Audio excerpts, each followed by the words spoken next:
I have got the Archos 50 Power. Now this has got a 5-inch screen, it's got a quad-core processor and 2 gig of RAM. We've been using it for a few days, and I'm going to share my thoughts with you about what I think about this phone.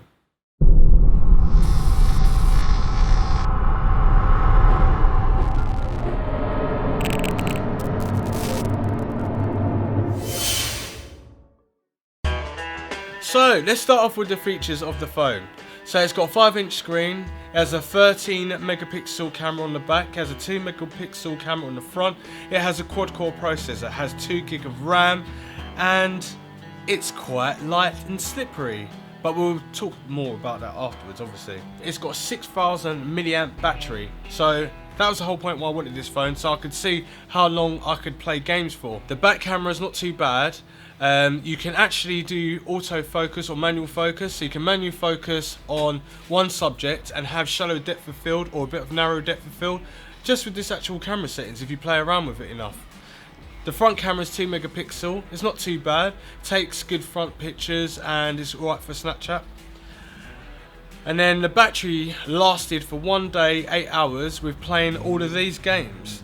So this is what's running in there as well, all these apps I should say. So we've got Facebook, Instagram, Star Warfare, Tai Chi Panda, Asphalt 8, which is very graphic intensive, Pixel Gun, Wolf Online, Real Racing 3, GT Racing 2. Also had Bluetooth on at the same time whilst tethering as well to another device just to see if we can drain the battery even more. And this is how this phone acted. It acted really well because obviously it lasted for 1 day, 8 hours with everything I just said, and the video quality is pretty good. Watched a few videos on there.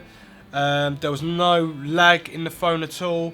The phone took 40 seconds to boot up, so technically it's a lot longer than what this phone is, but after everything's settled in it's like really good. It's running on Lollipop 5.1. It's got a vibrant screen. It's also got a button in the actual settings as well where you can actually go into the phone and you can switch it so it adapts to the darkness and brightness. So if it's too bright outside, it will be adaptive to the sunlight without even need to touch anything.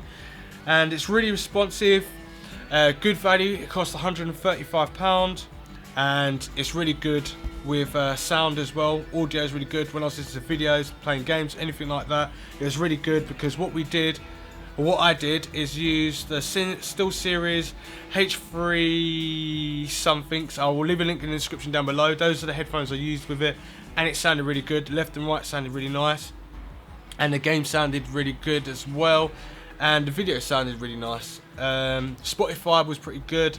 Everything loads up pretty good. It seems like they've just caught up with like these sort of phones, like Samsungs, the iPhones, the Nokias, all that sort of thing. Archos are a French company, and they're doing really well to come over here and show their flagship phones. This is not even a flagship phone though, and at £135 it feels like a flagship phone because it's really quite responsive. The only thing I don't like about the phone, it's a bit slippery, and also when you lay the phone down on the side you could actually scrape the actual camera, which means that you'll see it when you actually go take pictures and stuff.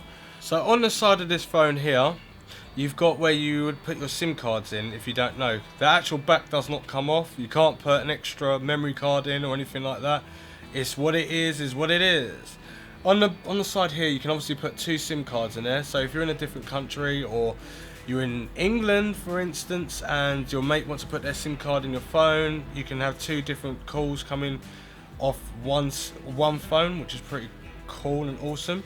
So you know, like the iPhones that you get a little pin, you can put it in and then it pops out. That's what happens with that. And then you've got the power button there which turns on the phone and turns it off. I'm just going to slide that back in. You've got the 3.5mm jack, which is for your headphones, and on the side we have got a rocker button, which is your volume up and volume down, and on the bottom is where you'll charge your phone, and that will be on towards the right hand side. Is that? No, left hand side. And your speakers at the bottom as well, so when you're going to be playing stuff like this, the sound does sound like it's on one side mainly, but the sound's not too bad. It's pretty good. So is this phone for you? Well, if you like gaming, you like obviously doing a bit of business work, this is very responsive. It's really quite clean, and it's really quite innovative in the settings. Even though it's only running Lollipop 5.1, it's got 2 gig of RAM and stuff like that. It is still quite good. This has got 16 or 32 gig. I'm not too sure which version I've got here, but I think this is the 16 gig version, which is more than enough to put your apps onto your phone. The only thing is that they've taken away the fact that you could have more storage on the actual phone. But if you don't like this kind of phone, then you can go to Archos' other selective range. This is not a flagship, but even though it feels like a flagship because it's really quite responsive, it's really smooth, the pixels on the screen is really nice and clear, everything's kind of up to date with the apps, it all looks really nice and up to date. That's the end of my review on the Archos Power 50 phone, and I hope you liked it, because if you did like it, give me a thumbs up. If you didn't like it, dislike it, leave a comment, ask me more about this phone if you wish, and I'll get back to you with some answers. Thanks for watching.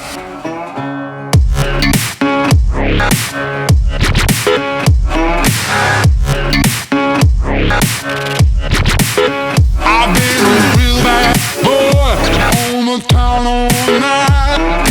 Starting to calm down.